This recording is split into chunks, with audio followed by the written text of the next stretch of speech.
पृथ्वीवासियों रुक जाओ, ये रक्त की होली समाप्त करो।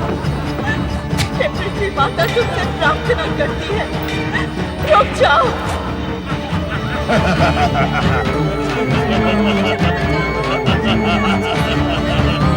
चलाकर बंद कर दो, नीचे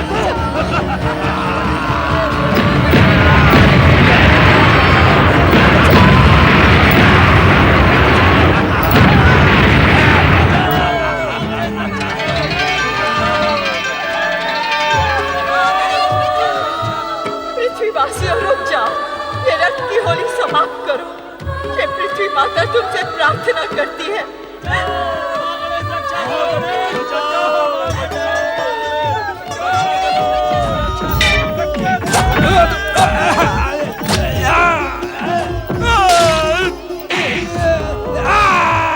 पृथ्वीवासियों रुक जाओ।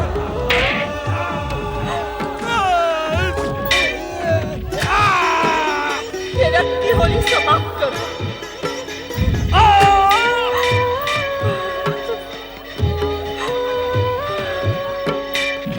माता तुमसे प्रार्थना करती है, रुक जाओ।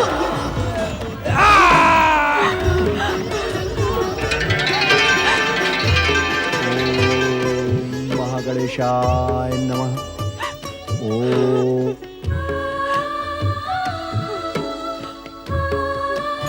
ओम महागणेशाय नमः।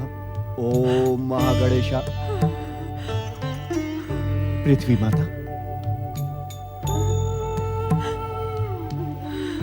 नारायण नारायण।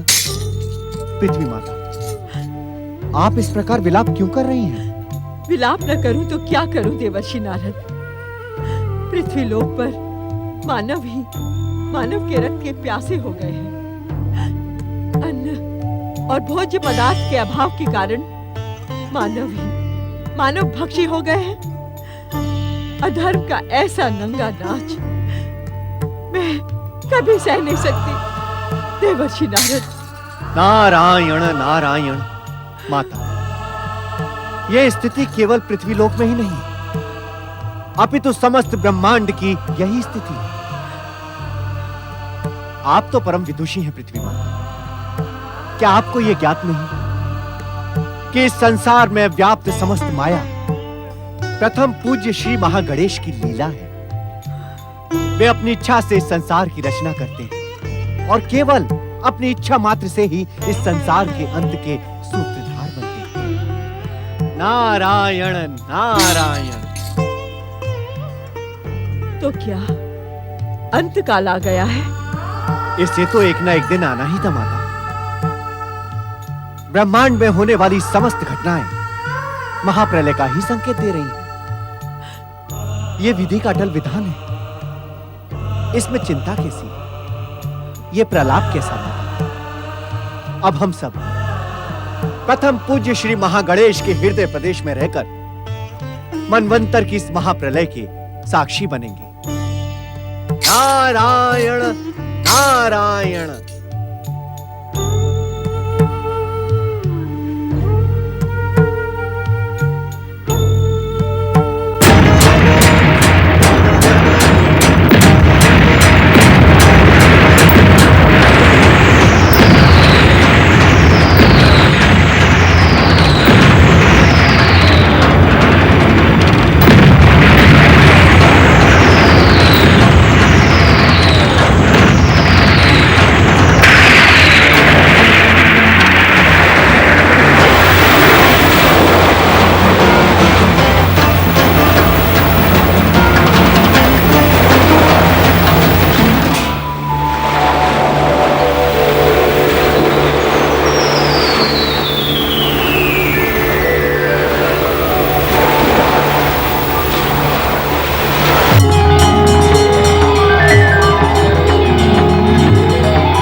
महागणेश के चरणों में प्रणाम।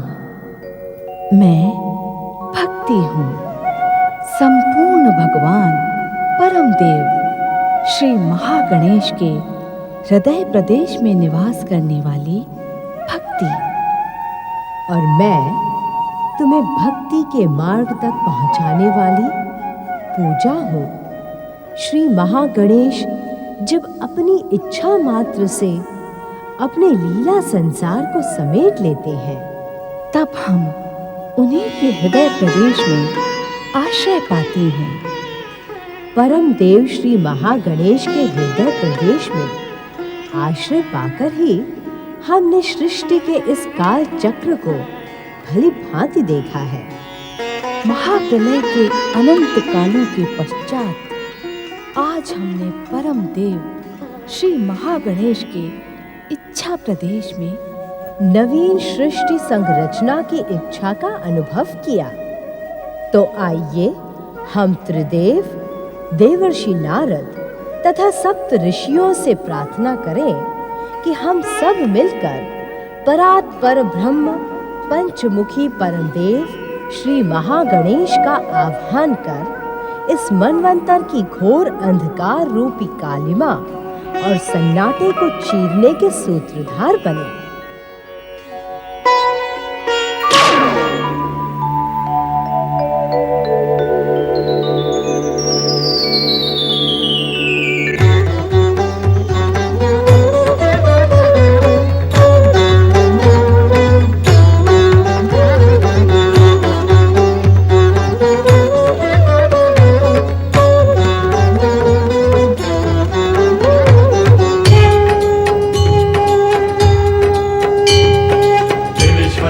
महाबलाय महागणेश, विश्वमुखाय महाविक्टाय महागणेश। महिमा तुम्हारी हम गा पाए, देव कहाँ से शब्द बुलाए। महाबलाय महागणेश, विश्वमुखाय महाविक्टाय महागणेश। महिमा तुम्हारी हम गा पाए, देव कहाँ से शब्द बुलाए। महिमा तुम्हारी हम गा पाए, देव कहाँ से शब्द बुलाए। ईश्वराय महाबलाय महागणेश, विश्वमुखाय महाविक्टाय महागणेश।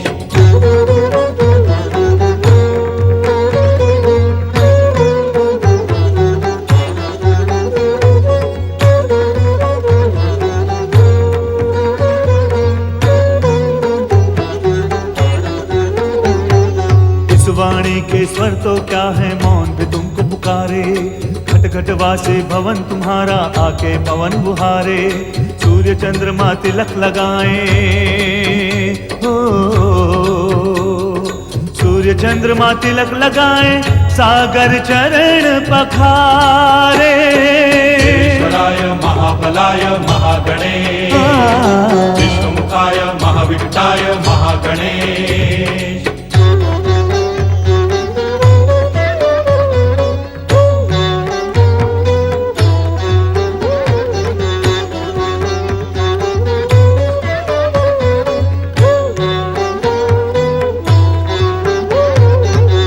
जाति ऋतुएं तुमसे, धरा गगन है तुमसे।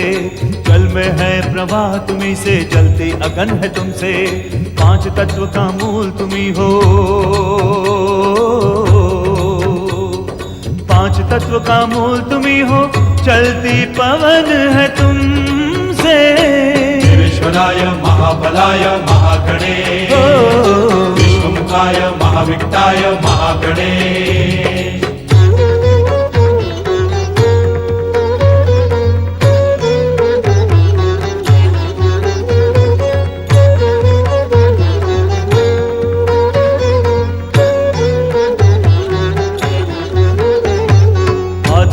आरंभ तुम्ही हो, तुम्ही समय हो दाता। कुल सृष्टि का सर्जन करते तुम प्रलय हो दाता। काल चक्र की ताल है तुमसे हो, काल चक्र की ताल है तुमसे, तुम सुरलय हो दाता। ईश्वराय महाबलाय महागणे, विश्वमुखाय महाविक्ताय महागणे। महिमा तुम्हारी हम गा पाए, देव कहाँ से शब्द बुलाए। महिमा तुम्हारी हम गा पाए, देव कहाँ से शब्द बुलाए। ईश्वराय महाबलाय महागणे, विश्वमुखाय महाविक्ताय महागणे। ईश्वराय महाबलाय महागणे, विश्वमुखाय महाविक्ताय महागणे। ईश्वराय महाबलाय महागणे, विश्वमुखाय महाविक्ताय महागणे। ईश्वराय महाबलाय महागणे, विश्वमुखाय महाविक्ताय महागणे।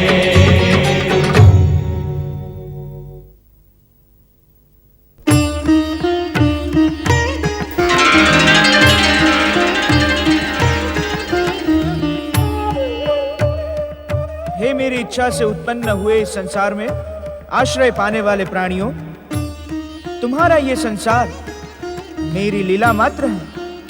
मैं ही इस संसार का आदि, मध्य तथा अंत से रहित प्रथम पुरुष पुरुषोत्तम, प्रथम पूज्यवर महागणेश हूं।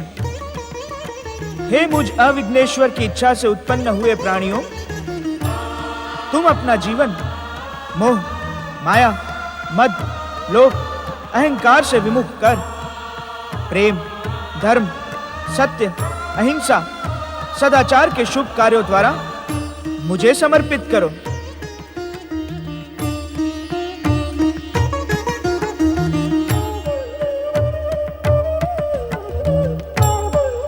प्रथम पूज्य श्री महागणेश की, परमदेव श्री महागणेश की, विघ्नेश्वर श्री महागणेश की, प्रथम पूज्य श्री महागणेश की, परमदेव श्री महागणेश की, विघ्नेश्वर श्री महागणेश की, प्रथम पूज्य श्री महागणेश की, परमदेव श्री महागणेश की। परमदेव श्री महागणेश की कृपा से इस नवीन मनवंतर का प्रारंभ हुआ। परम देव श्री महागणेश की इच्छा मात्र से उत्पन्न इस नवीन संसार में नवीन श्री महागणेश लीला का उदय हो रहा है। परम ज्ञानी, परम विद्वान, सृष्टि के रचनाकार ब्रह्मदेव का मन अभिमान से उत्तेजित हो रहा है।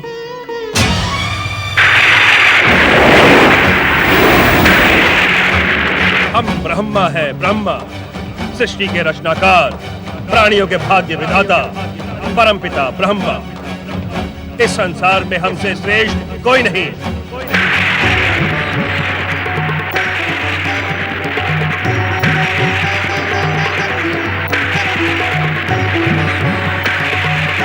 इस संसार में हमसे श्रेष्ठ कोई नहीं। इस संसार में हमसे श्रेष्ठ कोई नहीं। इस संसार में हमसे श्रेष्ठ कोई नहीं। हम सर्वश्रेष्ठ हैं। हम सर्वश्रेष्ठ हैं। हम सर्वश्रेष्ठ हैं।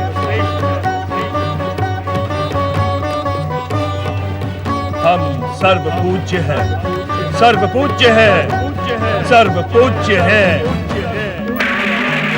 ये संसार हमने अपनी इच्छा शक्ति से प्रकट किया है। अहम ब्रह्मस्मि। अहम ब्रह्मस्मि। अहम ब्रह्मस्मि। अहम ब्रह्मस्मि। सृष्टि के रचनाकार ब्रह्मदेव का अहंकार अनुचित है। स्वयं मेरे नाभि कमल से आकार प्राप्त करने वाले ब्रह्मा क्या ये भूल गए कि सृष्टि के मूलाधार श्री महागणेश हैं? हम ब्रह्मा है ब्रह्मा। अहम ब्रह्मस्मि, अहम ब्रह्मस्मि। अहंकार के दुष्प्रभाव से सृष्टि के अटल सत्य को स्वयं सृष्टि के रचनाकार ब्रह्मदेव का भी भूल जाना स्वाभाविक ही है। इस संसार में हमसे श्रेष्ठ कोई भी नहीं। हम सर्वपूज्य हैं। इस संसार को हमने अपनी इच्छा शक्ति से प्रकट किया है। अहम ब्रह्मस्मि। सृष्टिकर्ता ब्रह्मा के अहंकारी संवाद सृष्टि के मूलाधार प्रथम पूज्य श्री महागणेश की सर्वश्रेष्ठता के लिए चुनौती के समान है। ब्रह्मदेव के अहंकार से सत्य धूमिल होने लगा है, असत्य जगमगाने लगा है, धर्म का ह्रास हो रहा है, अधर्म को शक्ति प्राप्त हो रही है। इसका परिणाम शुभ नहीं होगा ब्रह्मदेव। परिणाम की चिंता ब्रह्मदेव को नहीं, परीक्षा और परिणाम तो हम निर्धारित करते हैं। हम ब्रह्मा हैं।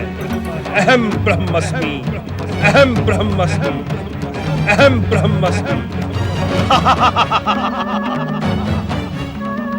कौन ब्रह्मा, कौन सृष्टि का रचनाकार? हम दक्ष प्रजापति ब्रह्मा की इच्छा के बिना ही आकार धारण करेंगे, कारण हम सर्वश्रेष्ठ हैं। सर्वश्रेष्ठ, हमसे श्रेष्ठ कोई अन्य नहीं।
इतना अहंकार ना दिखाओ दक्ष। अहंकार अहंकार तो अब हमारा स्वभाव है ब्रह्मदेव, कारण कि हम आपके शरीर में उत्पन्न अहंकार के विस्फोट से ही उत्पन्न हुए हैं। इसी कारण तो तुम हमारे पुत्र के समान हुए दक्ष। तुम हमसे श्रेष्ठ कैसे हो सकते हो? अहंकार का ऐसा ही स्वभाव होता है। जहाँ उसकी शक्ति का पलड़ा झुकने लगता है, वो तुरंत स्वार्थ साधकर संबंध स्थापित कर लेता है। ऐसे समय आप पिता और पुत्र के संबंध का उल्लेख कर स्वयं को सर्वश्रेष्ठ बता रहे हैं। हम सत्य कह रहे हैं दक्ष। अहंकार असत्य के अतिरिक्त कुछ नहीं कहता। क्या तुम्हें इस परम सत्य का ज्ञान है? हाँ, मुझे तो है, किंतु आपको नहीं है। इसी कारण स्वयं को सर्वश्रेष्ठ बताकर हमारी सर्वश्रेष्ठता से विमुख हो रहे हैं। दक्ष,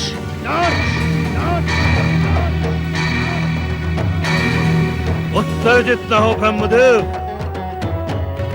हम पृथ्वीलोक के एक छत्र अधिनायक होकर मानव जाति की सृष्टि करेंगे और हमारी सृष्टि आपकी सृष्टि से श्रेष्ठ होगी। श्रेष्ठ।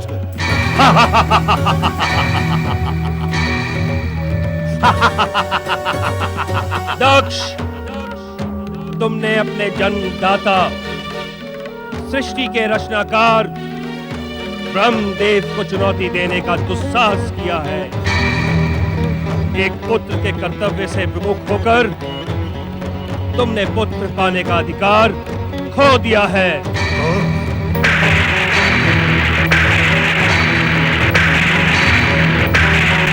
इस कारण सदा सदा के लिए तुम पुत्र के सुख से वंचित रहोगे।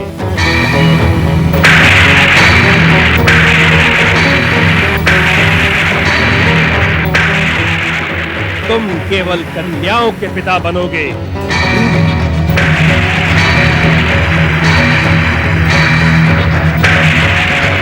जो तुम्हारे जीवन के लिए, तुम्हारे अहंकार के लिए संकट का कारण बनेंगी। सावधान, सावधान ब्रह्मदेव। आपने दक्ष प्रजापति को श्राप देने का दुस्साहस कर अपने अनिष्ट को निमंत्रण दिया है, अनिष्ट को निमंत्रण दिया है। दक्ष प्रजापति, आपको श्राप देता हूं। आप सृष्टि के रचयिता होते हुए भी मेरी बनाई हुई सृष्टि में पूज्य स्थान प्राप्त नहीं कर सकेंगे। कोई भी पृथ्वीवासी आपकी पूजा कर सुखी नहीं होगा। आदर और पूजा के अधिकारी होने पर भी आप निरादर और अपूजनीय बने रहेंगे।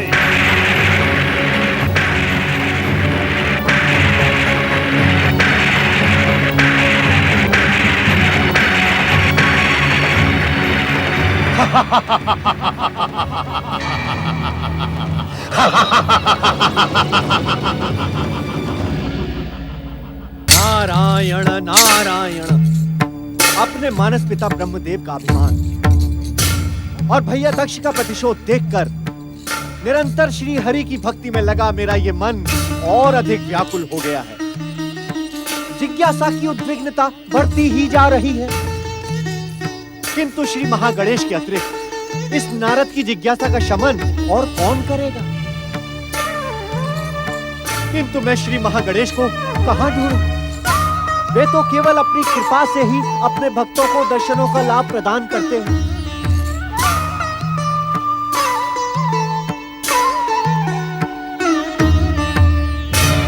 हे प्रथम पूज्य, हे अविघ्नेश्वर श्री महागणेश, आप दर्शन दे प्रभु, आप दर्शन दे, आप दर्शन दे।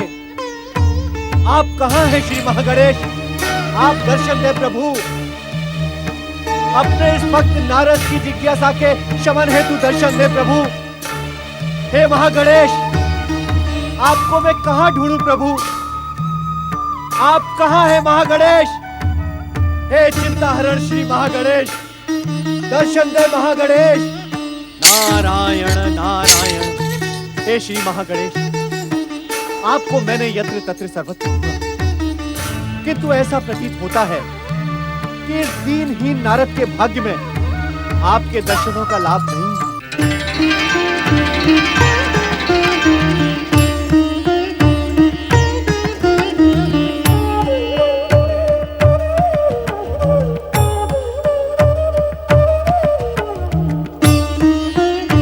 स्वामी श्री महागणेश, इतने अधिक व्याकुल होकर हमें क्यों पुकार रहे हो देवर्षि नारद? हे प्रभु, हे प्रभु, मैं धन्य हो गया। आपने अपने इस भक्त को दर्शन देकर अपने इस भक्त की लाज रख ली प्रभु। सच्चे मन से पुकारने वालों को दर्शन देना हमारा कर्तव्य है देवर्षि। हे श्री महागणेश, आप मुझे तनिक ये तो बताएं कि अपने इस भक्त के साथ में ये अन्याय क्यों? अन्याय? हाँ प्रभु, ये अन्याय ही तो है। आपकी कृपा से ये नारद 14 भुवनों में ये रोक टोक आ जा सकता है, किंतु आपके लोक में मेरा तो कोई लोक ही नहीं है नारद। अर्थात प्रभु? अर्थात यदि मैं स्वयं लोक बनाकर रहने लगा तो संसार के लोक निर्माण के कार्य का क्या होगा? नारायण नारायण। प्रभु, इतना तो बताएं कि यदि आपके भक्त आपके दर्शन करना चाहें तो आपको कहां ढूंढें? मुझे ढूंढने के लिए कहीं जाने की आवश्यकता नहीं है देवर्षि नारद।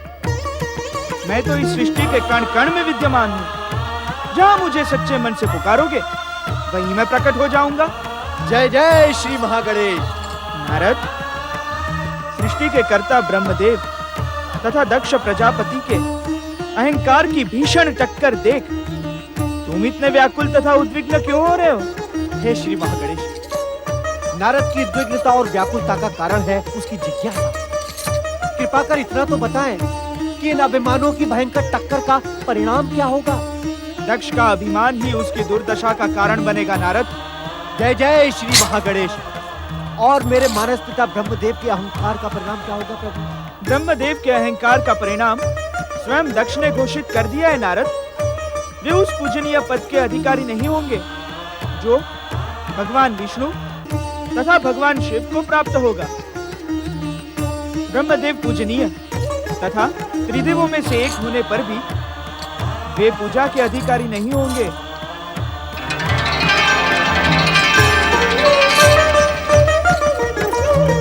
जय जय श्री महागणेश। जय जय श्री महागणेश।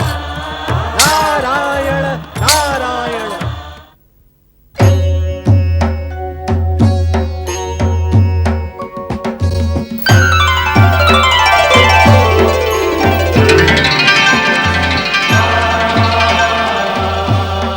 शक्ति को आश्रय प्रदान करने वाले महादेव को प्रणाम।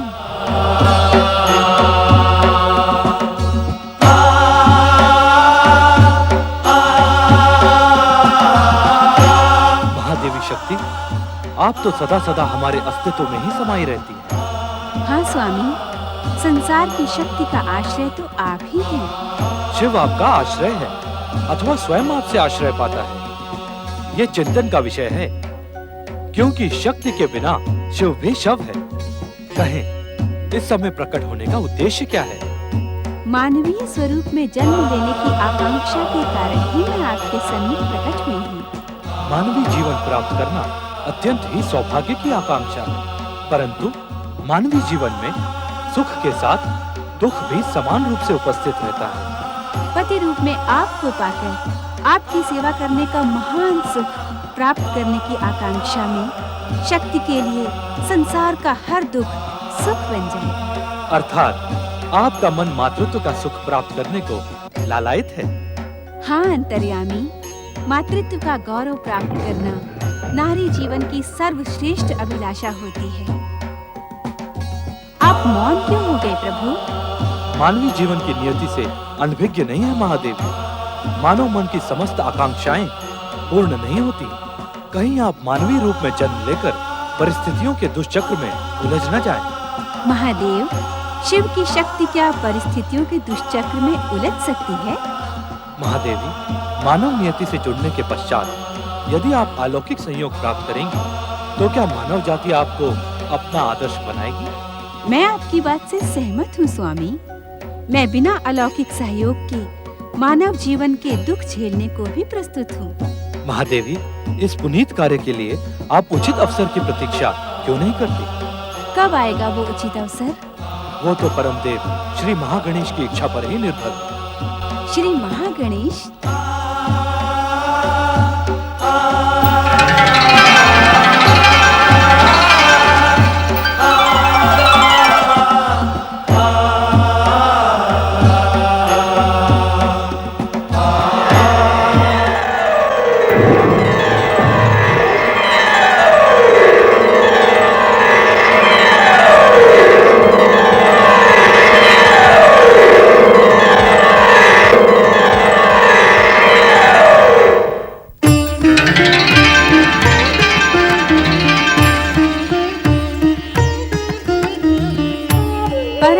श्री महागणेश को शक्ति का प्रणाम।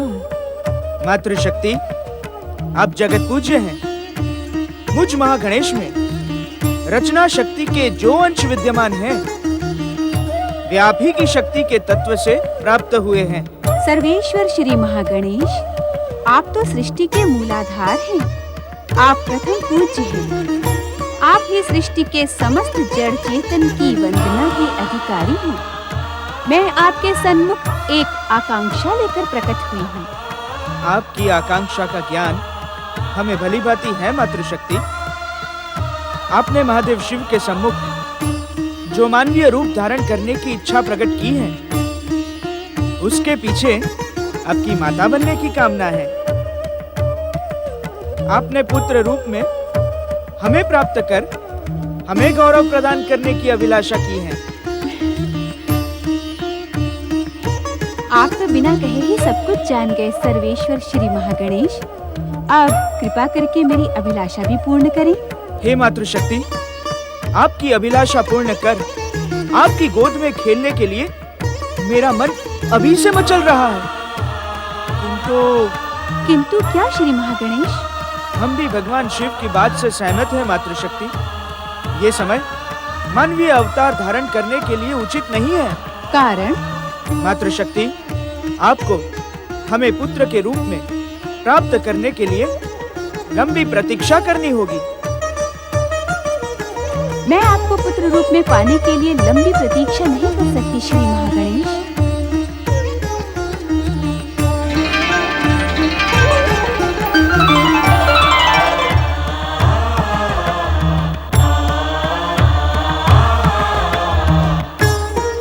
समय के साथ अपने कथन को सिद्ध करते हुए परमपिता ब्रह्मा के पुत्र दक्ष ने संपूर्ण पृथ्वी लोक पर अपना आधिपत्य स्थापित किया। परम पिता ब्रह्मपुत्र दक्ष का अहंकार अब पृथ्वी सम्राट दक्ष प्रजापति के संबोधन से संतुष्ट होने लगा। पृथ्वी सम्राट दक्ष प्रजापति को एक दिन परम पिता ब्रह्मा स्वयं उसके विवाह का परामर्श देने दक्ष महल पधारे। आपका धैर्य भी प्रशंसनीय है परमपिता। कितनी बार मैंने आपका अपमान किया, किंतु आप बार बार परामर्श देने बिना अपने अपमान की चिंता किए पृथ्वी सम्राट दक्ष प्रजापति के महल में प्रकट हो ही जाते हैं। दक्ष, अपने अपमान की चिंता किए बिना बार बार तुम्हारे समीप आने का एकमात्र कारण है कि मैं तुम्हें अब भी अपना पुत्र मानता हूं।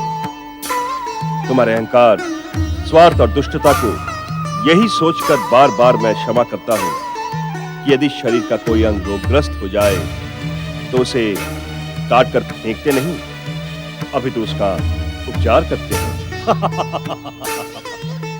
तो आप यहाँ बार बार हमारा उपचार करने आते हैं? हाँ, यही सोचकर कि संभवतः तभी तो तुम्हारे भीतर सदाचार जन्म लेगा। परम पिता, आपकी स्मरण शक्ति क्षीण हो गई है। अर्थात? सत्य है, आपकी स्मरण शक्ति क्षीण हो गई है परम पिता।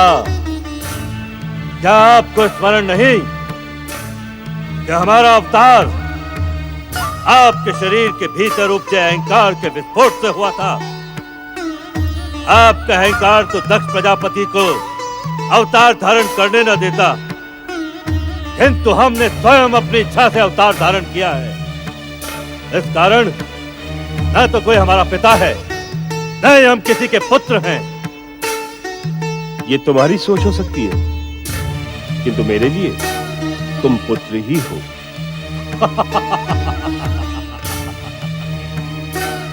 आश्चर्य है कि श्रापित होकर भी आपका स्वार्थ और स्वाभिमान नष्ट नहीं हुआ। दक्ष प्रजापति से संबंध जोड़ने का एक भी अवसर मिलने पर आप कदाचित नहीं चूकते हैं। दक्ष, मैं जानता हूं कि जन्म लेने के पश्चात तुमने मुझे अपूजनीय होने का श्राप दिया था, किंतु वो श्राप मेरे लिए श्राप नहीं, वरदान सिद्ध हुआ। वरदान? तुम्हारा चकित होना स्वाभाविक ही है दक्ष, क्योंकि आज तक जिस श्राप के कारण तुम्हारा अहंकार संतुष्ट होता था, आज वो मिथ्या प्रमाणित हो रहा है। कारण जानने के इच्छुक हो? अवश्य अवश्य। प्रजापति दक्ष अवश्य वो कारण जानने के इच्छुक है ब्रह्मदेव। यह उनका श्राप वरदान कैसे हो गया? क्योंकि पूजा में प्रशंसा और समर्पण का भाव सबसे अधिक होता है, और प्रशंसा और समर्पण के भाव से ही अहंकार को संतुष्टि मिलती है। और तुम्हारे ही श्राप के कारण कोई पृथ्वीवासी मेरी पूजा नहीं करता, जिससे मेरा अहंकार सदा शांत रहता है। इसी कारण तुम्हारा श्राप मेरे लिए वरदान सिद्ध हुआ। अर्थात अनजाने ही दक्ष प्रजापति ने आप पर महान उपकार किया है। निसंदेह परमपिता, आज के पूर्व आपका आगमन सदा मेरी उत्तेजना का कारण बनता था, परंतु आज आपके मुख से सत्य सुनकर हम प्रसन्न हुए। पृथ्वी सम्राट दक्ष प्रजापति के दर्शनों की इच्छा आपके मन में क्यों जागी? दक्ष, अब वो समय आ गया जब किसी श्रेष्ठ परिवार में तुम्हारा विवाह संबंध स्थापित कर दिया जाए। इस पृथ्वीलोक पर तो कोई ऐसा श्रेष्ठ परिवार पृथ्वी सम्राट दक्ष प्रजापति को दिखाई नहीं देता। पृथ्वी लोक पर जन्म लेने वाले हर प्राणी का भविष्य नियंता की लेखनी से उसके जन्म के साथ ही लिख दिया जाता है, और तुम्हारा विवाह प्रजापति वीरण की सौभाग्यवती, सुशील और रूपवती कन्या वीरनी के साथ होना निश्चित है। प्रजापति वीरण? इस नाम का तो कोई प्रजापति पृथ्वीलोक पर नहीं है। कौन है यह प्रजापति वीरण? तुम्हारी भांति मैं तुमसे ये नहीं कहूंगा कि तुम्हारी स्मरण शक्ति क्षीण हो गई, किंतु क्या वास्तव में तुम सप्तद्वीप के वीरध्वज प्रदेश के प्रजापति वीरण को नहीं जानते? हम जानने के इच्छुक भी नहीं है ब्रह्मदेव। वो सप्तद्वीप हो अथवा सिंधु द्वीप, हर प्रजापति को अपनी सुरक्षा के लिए पृथ्वी सम्राट प्रजापति दक्ष को एक निर्धारित शुल्क देकर संतुष्ट करना पड़ता है, और हम तब तक उस प्रजापति का नाम जानने के इच्छुक नहीं हैं जब तक कि वो हमारे सम्मान में त्रुटि नहीं करता। वीरन के स्वभाव से मैं भलीभांति परिचित हूं दक्ष।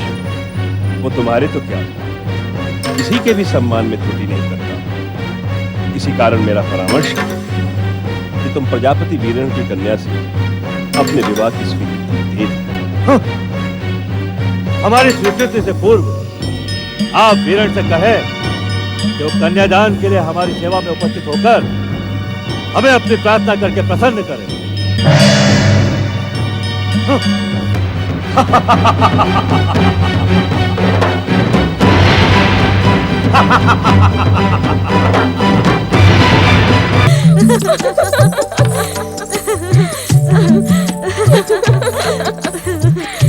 ये समय हंसने खिलखिलाने में व्यर्थ कर देने का नहीं है। अदिति, सती, तुम किस चिंता से व्यग्र हो दीदी? क्या तुम उस चिंता से परिचित नहीं? नहीं दीदी। और सती, तुम? मैं भला आपकी चिंता कैसे जान सकती हूँ दीदी? ये चिंता मेरी नहीं है, हम सबकी है। अर्थात? तुम उस समाचार से अनभिज्ञ तो नहीं कि पिताश्री हमारे विवाह का विचार कर रहे हैं?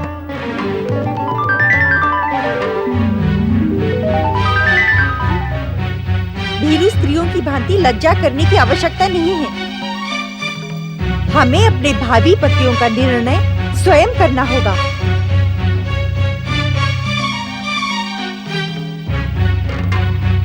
आप उचित नहीं कह रही हैं दीदी। क्या कहने की इच्छुक हो तुम अदिति? यही कि इस विषय में हमें सोचने की क्या आवश्यकता है दीदी। हमारे माता पिता हमारे शुभचिंतक हैं, वे हमारे लिए योग्य वरों का ही चयन करेंगे। तुम्हें अपनी बहन कहते हुए मुझे लज्जा का अनुभव हो रहा है अदिति। हमारे स्वाभिमानी और महान पिता दक्ष प्रजापति का तनिक भी अभिमान तुम में नहीं है। चकित होने की आवश्यकता नहीं है। तुम्हारी संकेतों की भाषा हम समझ नहीं पा रहे हैं दीदी। यदि संकेतों की भाषा समझ नहीं पा रही हो तो मैं सरल भाषा में कहती हूँ। क्या तुम दोनों अपने आप को माता पिता की इच्छा के सम्मुख समर्पित कर देने की इच्छुक हो?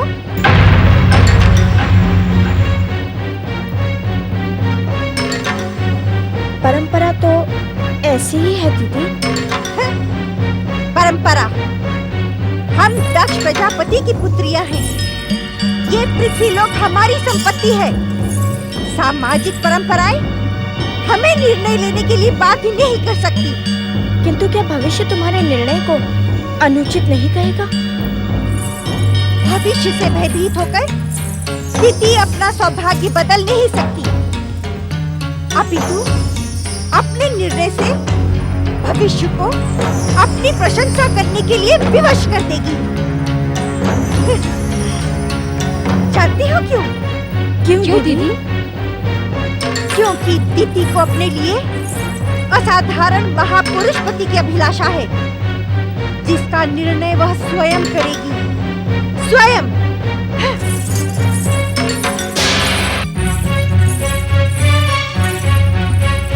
हमारी दीदी हमारे पिता के समान ही अहंकारी हैं। उन्हें अपना कठोर स्वभाव बदलना ही होगा। स्वभाव तो परिस्थितियों के कारण जन्म लेते हैं दीदी। दीदी हम सब बहनों में ज्येष्ठ हैं। उनके जन्म के समय हमारे पिताश्री में अहंकार और प्रतिशोध की भावना अत्यधिक थी। तुम सत्य कह रही हो सती। परिस्थिति अनुकूल होने और हम सबके जन्म के कारण पिताश्री का स्वभाव अब पहले जैसा नहीं रहा, जिसका प्रभाव हम सब पर पड़ा। एक बात पूछूं सती? पूछो ना दीदी। सत्य कहेगी? असत्य क्या होता है ये तो तुम्हारी बहन जानती भी नहीं दीदी। पति के विषय में तेरा क्या विचार है सती? आहो दीदी आहो। क्या हुआ सती? उनका स्मरण करवाकर तुमने मेरे मन को उनकी दिव्य भक्ति से भाव विभोर करा दिया है दीदी। आहो दीदी आहो। उनका स्मरण करवाने के कारण मैं तुम्हारी ऋणी हो गई हूँ। किंतु वे हैं कौन?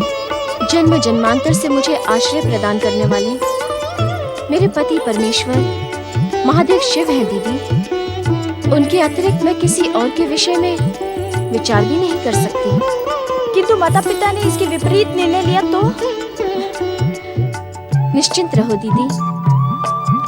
श्री महागणेश की लीला और महादेव शिव की इच्छा के कारण माता पिता महादेव को ही मेरा कन्यादान करने के लिए विवश हो जाएंगे।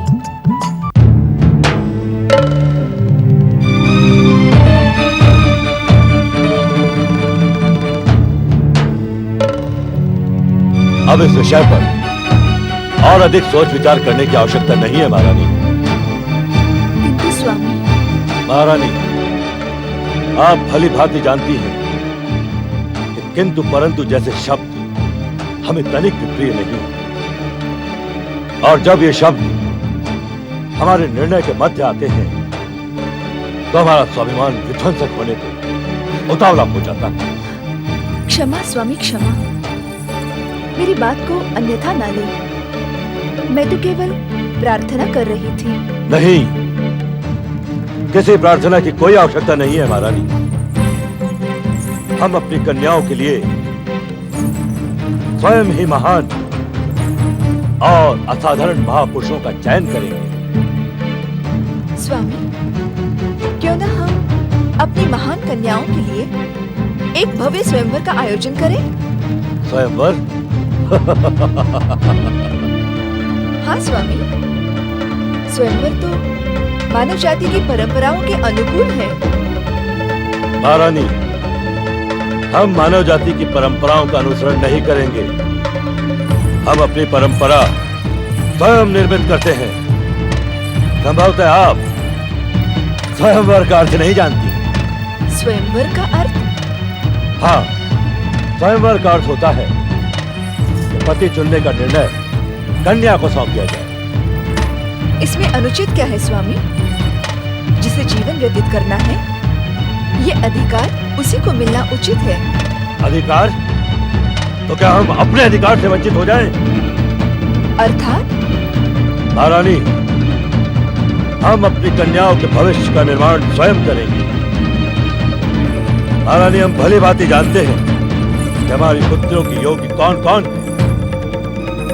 महारानी वीरनी, हम दक्ष प्रजापति घोषणा करते हैं कि अपनी पुत्रियों के भविष्य का निर्णय हम करेंगे, केवल हम।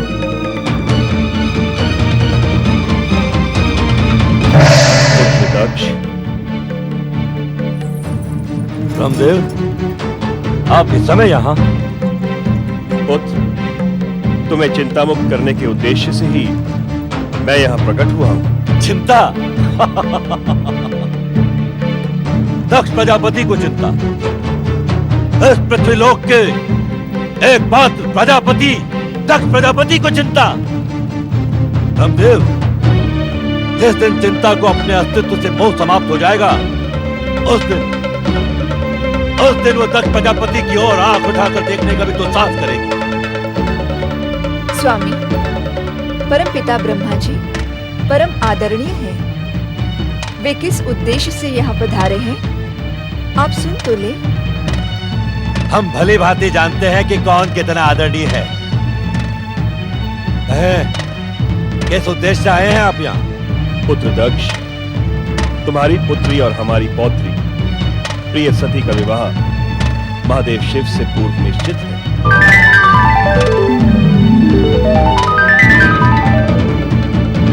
शिव, क्या आपने सोच भी कैसे लिया ब्रह्मदेव कि हम अपनी प्रिय और तेजस्वी पुत्री सती का विवाह उस धन बबूधारी शिव से करेंगे? असंभव।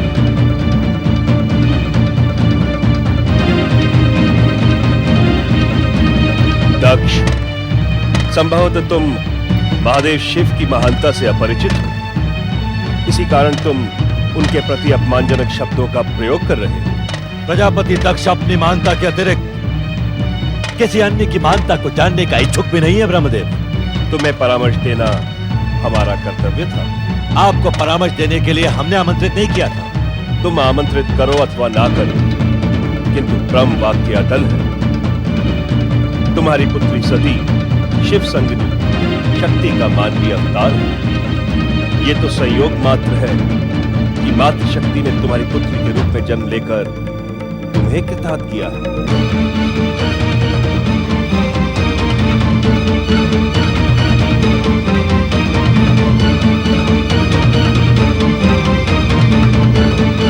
हमारी पुत्री के रूप में जन्म लेकर शक्ति रूपी सती हमारा आदेश मानने को विवश है ब्रह्मदेव।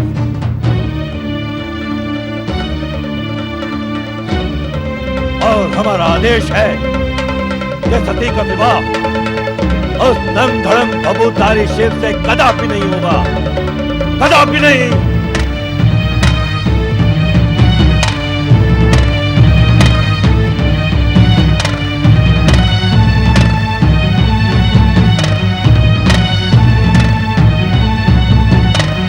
तुम्हारी इच्छा मात्र से सृष्टि का अटल सत्य और ब्रह्म वाक्य बदल नहीं सकता पुत्र दक्ष। सती का विवाह महादेव शिव से होकर रहेगा।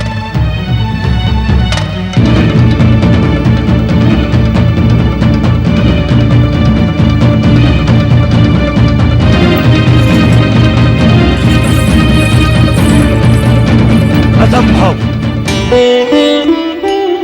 पिताश्री के दृढ़ निश्चय से तो ऐसा प्रतीत होता है कि वे तुम्हारी मनोकामना किसी भी मूल्य पर पूर्ण नहीं होने देंगे। पिताश्री के निर्णय से अधिक प्रभावी होगी शिव इच्छा। पिताश्री कुछ भी कर लें, परंतु सती का आश्रय शिव के अतिरिक्त अन्य कोई भी नहीं हो सकता।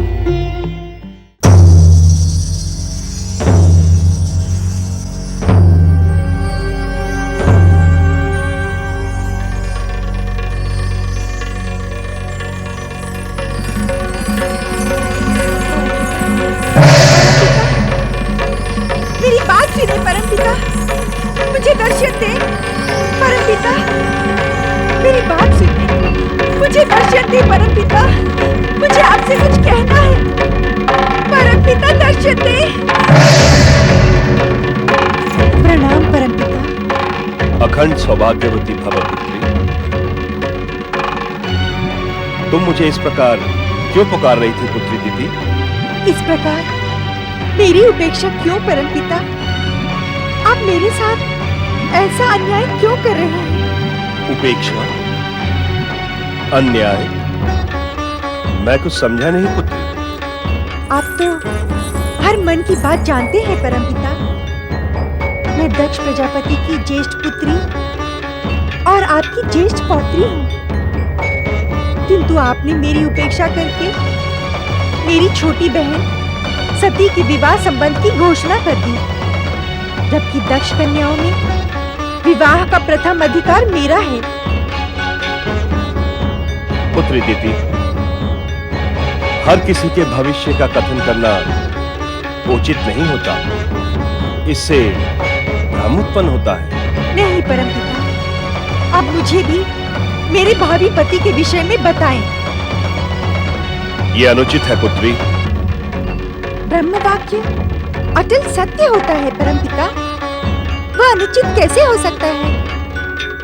आप मेरे आग्रह की उपेक्षा न करें, मुझे बताएं कि मेरा पति कौन होगा।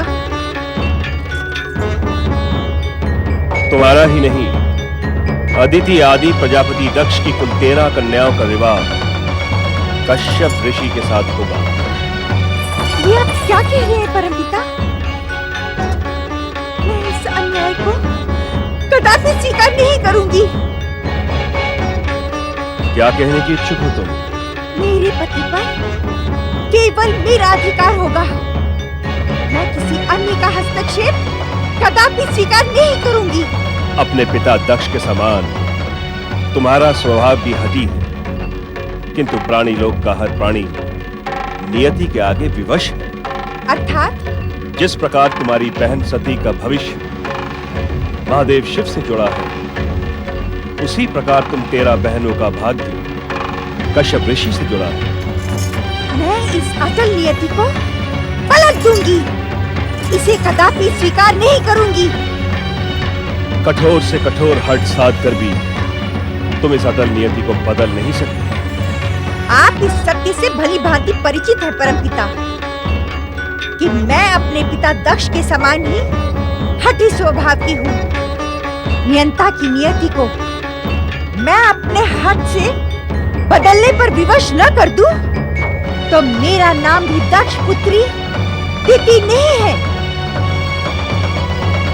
दिति, तुम मेरी ज्येष्ठ पौत्री हो। ऐसा कुछ न करना जिससे तुम्हारा सौभाग्य ही संकट में पड़ जाए। दिति का सौभाग्य कदापि संकट में नहीं पड़ेगा परमपिता, अपितु दिति के सौभाग्य में हस्तक्षेप करने वाले का सौभाग्य निश्चित ही दुर्भाग्य में बदल जाएगा। मैं उसे भी नियति का निर्णय ही मानूंगा। समय आपको दिति के सम्मुख नियति की पराजय स्वीकार करने के लिए विवश कर देगा परमपिता। मेरी ज्येष्ठ पौत्री दिति, अपने हठ का त्याग करो और इस सत्य को स्वीकार कर लो कि हम सब नियंता के नियति पाश से बने हैं। हम जो कुछ भी करते हैं वो नियंता की इच्छा पर ही निर्भर होता है। हमारा अहंकार उसे अपनी उपलब्धि मान लेता है, किंतु उसका परिणाम कदापि हमारे हित में नहीं होता। धैर्य जीवन की बहुमूल्य उपलब्धि है परमपिता। आपकी ज्येष्ठ पौत्री दिति के सौभाग्य के विषय में अब तो आपको धैर्य रखना ही होगा, क्योंकि नियंता और उसकी इच्छा का हर उत्तर समय आने पर अब दिति का दृढ़ निश्चय देगा। दृढ़ निश्चय अथवा दृढ़ हठ?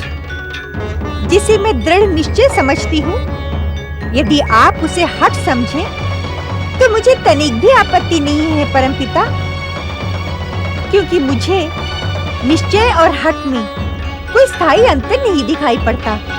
पौत्री, ऐसा प्रतीत होता है कि तुम्हारे अहंकार के कारण ही तुम्हारी गुरुकुल की शिक्षा भी अपूर्ण ही रही। क्या कहने की इच्छुक हैं आप? मेरे पुत्र दक्ष ने इस युग के सर्वश्रेष्ठ विद्वान जिस गुरु के पास तुम्हें शिक्षा प्राप्त करने के लिए भेजा था, विश्वास नहीं होता कि उसने तुम्हें निश्चय और हठ के मध्य स्थायी अंतर का भेद न समझाया हो। इसे आप इस प्रकार भी समझ सकते हैं परमपिता कि दक्ष पुत्री दिति किसी के समझाने पर अपने स्थायी विचारों को कदापि बदलने की इच्छुक नहीं होती। निस्संदेह मेरे गुरु ने मुझे ये पाठ अवश्य पढ़ाया होगा, किंतु मेरी रुचि जिस विषय में नहीं होती उसे मैं सुनने में भी समय व्यर्थ करना समझती हूँ। ऐसी स्थिति में ना तो मैं तुम्हारी कोई सहायता कर सकता हूँ और ना ही किसी प्रकार का परामर्श दे सकता हूँ। हाँ, तुम्हारे और नियति के संघर्ष को अब मैं देखूंगा अवश्य।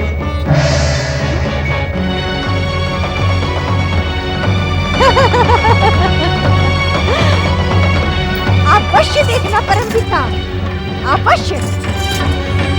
नीति और नियति के रोमांचक संघर्ष में अब विजय किसी की ही होगी।